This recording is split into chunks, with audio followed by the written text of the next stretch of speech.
तुम संघर्ष करो, हम तुम्हारे साथ हैं। संघर्ष तुम संघर्ष करो, हम तुम्हारे साथ हैं। मुर्दाबाद मुर्दाबाद मुर्दाबाद पुलिस कमिश्नर मुर्दाबाद मुर्दाबाद मुर्दाबाद। पुलिस की तानाशाही नहीं चलेगी। वो तो कह रहा है कि मुझे 3rd डिग्री की भी बात की जा रही थी, 50,000 रुपये भी मंगाए जा रहे थे, लेकिन बहुत सी चीज़ें जांच का विषय है, वो जांच होगी। इसीलिए आज मैं मौके पर आया हूँ कि कानपुर में बीजेपी विधायक अभिजीत सिंह सांगा का थाने में हंगामा। ग्वालटोली पुलिस की कार्यशैली पर उठाए सवाल, कार्यकर्ताओं ने घेरा थाना।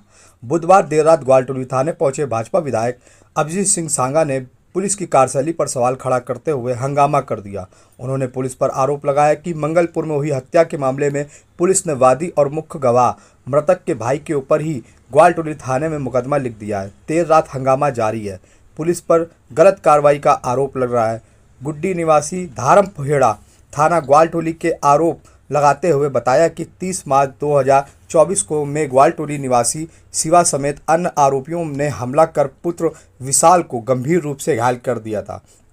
तब से विशाल का इलाज हैलट अस्पताल में चल रहा था, लेकिन बुधवार देर शाम को ग्वालटोली पुलिस ने मामले में विशाल को ही गिरफ्तार कर लिया है। पीड़ित की गिरफ्तारी पर ही लोग भड़क गए और विधायक को सूचना दी। मामले में आरोपी शिवा द्वारा लगातार परेशान की एक तहरीर पीड़ित द्वारा 22 अप्रैल 2024 को ग्वालटोली थाने में दी गई थी। पैरवी करने पहुंचे विधायक। पुलिस द्वारा पीड़ित को गिरफ्तार करने की शिकायत पर विधायक अभिजीत सिंह सांगा मौके पर पहुंचे। पुलिस की कार्यशैली पर सवाल उठाते हुए उन्होंने कड़ी नाराजगी व्यक्त की। पीड़ित पर कार्रवाई करने की मांग में विधायक ने नाराजगी जताई। वहीं विधायक ने समर्थकों ने पुलिस के खिलाफ मोर्चा खोल दिया और थाना घेर लिया। पुलिस मुर्दाबाद के नारे लगाए। चौकी इंचार्ज पर मारपीट का आरोप। विधायक ने आरोप लगाया कि पीड़ित को चौकी इंचार्ज ने मारा पीटा और 50,000 रुपये की मांग की है। पूरे मामले में विधायक ने डीसीपी सेंट्रल से शिकायत की है और चौकी इंचार्ज को सस्पेंड करने की मांग की है। आइए चलें सुने कि आखिर और कुछ क्या कहा विधायक अभिजीत सिंह सांगा ने और डीसीपी ने हमारे चैनल पर कि आखिर क्या था पूरा मामला और क्या कार्रवाई की गई इस पूरे मामले को लेकर के।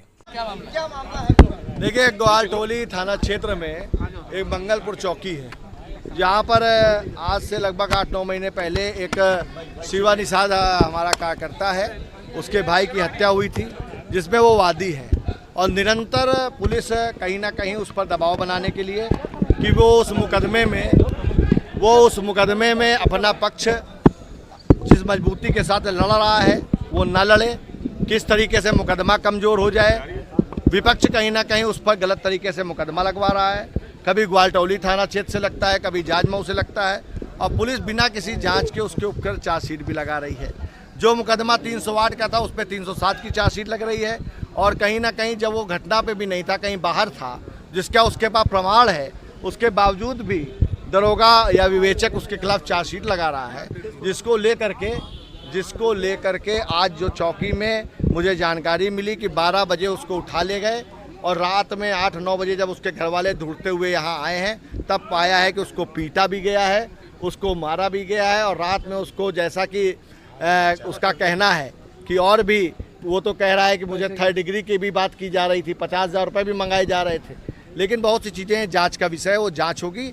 इसीलिए आज मैं मौके पर आया हूँ कि कम से कम जनता की आवाज़ को थाने पर पहुँच करके हम लोग अपनी बात को इन अधिकारियों के, जिनके इस समय कान में जूं नहीं रेंग रही है, उनके जूं किस तरह रेंगेगी, इसी तरह का काम हम लोगों को, सभी जनप्रतिनिधियों को करना पड़ेगा। 25,000 का इनाम भी है। देखिए, ये तो हो सकता है भी हमारे आने के बाद उसका चालान काट दिया, अब हमारे आने के बाद उसका इनाम भी खोल देंगे, और हो सकता है हम अगर चले गए तो उसका इनकाउंटर न कर दें, ये भी इनको देखना पड़ेगा।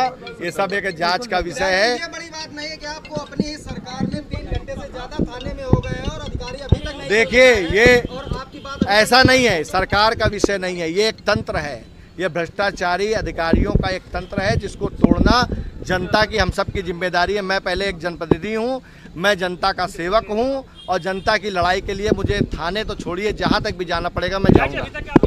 आगे क्या करेंगे आप? निश्चित रूप से जो भी बातें हैं, मैं अभी यहाँ पे उच्च अधिकारियों से मेरी बातचीत चल रही है। ज़रूरत पड़ने पर मुख्यमंत्री योगी आदित्यनाथ तक भी इस बात को पहुँचाने का हम लोग काम करेंगे, और निश्चित रूप से इस गरीब परिवार को न्याय दिलाने का पुलिस का कह रहा है कि उसको उस पर चालान कर दिया है, उसको जेल भेजा जा रहा है। क्या किसको? देखिए, उसके जब मैं आया हूं तो चालान कट चुका था, ये एक सच्चाई है, लेकिन काटा तब गया है जब इनको पता चल गया कि मैं आने वाला हूं। ये एक बहुत बड़ी साजिश है, एक बहुत बड़ा षड्यंत्र है। एक गरीब नौजवान को जो गांव में बैठ करके लोगों को पढ़ाने का काम करता है, आज उसको इन लोगों ने अपराधी बना देने का काम कर दिया है। ये एक काला सच है जिसको मैं आप लोगों के सामने बताना चाहता हूँ। सांगा भैया जिंदाबाद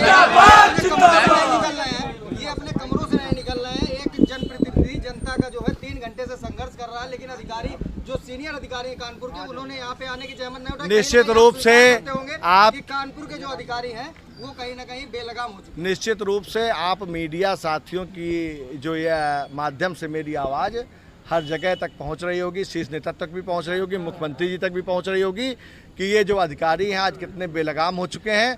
और मैं अपने सभी जनप्रतिनिधियों से कहना चाहता हूं कि अब समय आ गया है, जनता की आवाज़ के लिए, जनता की मदद के लिए हमको सड़कों पर उतरना पड़ेगा, हमको थानों पर जाना पड़ेगा, हमको तहसीलों में जाना पड़ेगा। जिस पाठक कानपुर आए थे उन्होंने कहा था कि उत्तर के ऊपर भी किसी बीजेपी नेता के ऊपर मुकदमा किया गया था, उसको भी कहा था कि गलत है, उसको लेके क्या कहेंगे? देखिए, निश्चित रूप से भारतीय जनता पार्टी के कार्यकर्ताओं को डिमोरलाइज करने का प्रयास ऐसे पुलिस अधिकारी कर रहे हैं, जिसके लिए मैं अपने एक कार्यकर्ता से कहना चाहूँगा, भाजपा के कार्यकर्ता से कहना चाहूँगा, ये जनमानस ने बड़े विश्वास के साथ में हम सबको ये ताकत देने का काम किया है। आप जनता की लड़ाई को सड़क पर लड़ने का काम करिए। आप जनता की लड़ाई को जहां आपको उचित फोरम हो वहां पर जाकर के जरूर उठाने का काम विधायक जी, करिए। अगर पुलिस आपकी बात नहीं मानती, प्रशासन आपकी बात नहीं, इस लड़ाई को आप कहाँ तक ले जाएंगे? निश्चित रूप से हमारी सरकार है, हम योगी आदित्यनाथ जी तक इस बात को पहुंचाने का काम करेंगे और कानपुर के इस बेलगाम प्रशासन पर निश्चित रूप से लगाम लगाने का काम करेंगे। धारा 307 आईपीसी में एक वंचित अभियुक्त और इनामी गिरफ्तार हुआ है और उसी के संबंध में वो आए हुए हैं और उनका कहना है कि इसके विरुद्ध पर्याप्त साक्ष्य नहीं है, तो उनको पूरी बात अवगत कराई जा रही है और जो भी विधिक प्रक्रिया है उसको लाई जा रही है। सर, लगातार पुलिस की कार्यशैली पे सवाल उठ रहे हैं, क्या कहेंगे उसके? निश्चित रूप से जो भी है पारदर्शिता के साथ, पर्याप्त साक्ष्य के साथ और मजबूती के साथ कार्रवाई की जाती है। किसी निर्दोष के विरुद्ध किसी भी प्रकार की कोई कार्रवाई नहीं होगी। सर, ये भी कहा जा रहा है कि वो अभियुक्त जो है वो शिक्षक है, ऐसे में उसके ऊपर दबाव था और 6 महीने से उसकी FIR निकाली जा रही थी, CDR निकाली जा रही थी, उसका कहना है कि मेरा आधार ही नहीं है, तो ऐसे में इसको किस एंगल पर देंगे?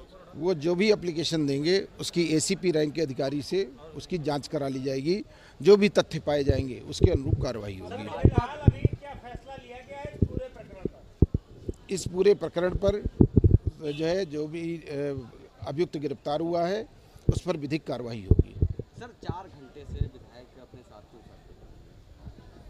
तो क्या उनके कुछ पता नहीं उनके जो क्वेश्चन हैं, क्वेरीज हैं, उनको दूर किया जाएगा और निश्चित रूप से उनको बताया जाएगा, जो भी चीज़ें हैं उनके संज्ञान में लाई जाएंगी। पुलिस की कार्रवाई को अंग्रेजों की कार्रवाई से जोड़ा जा रहा है, विधायक खुद बोल रहे हैं। जो भी निष्पक्षता है, पारदर्शिता है, पर्याप्त साक्ष्य है, विवेचनात्मक वैज्ञानिक विवेचना है, उसके अनुरूप कार्रवाई की गई है। ठीक।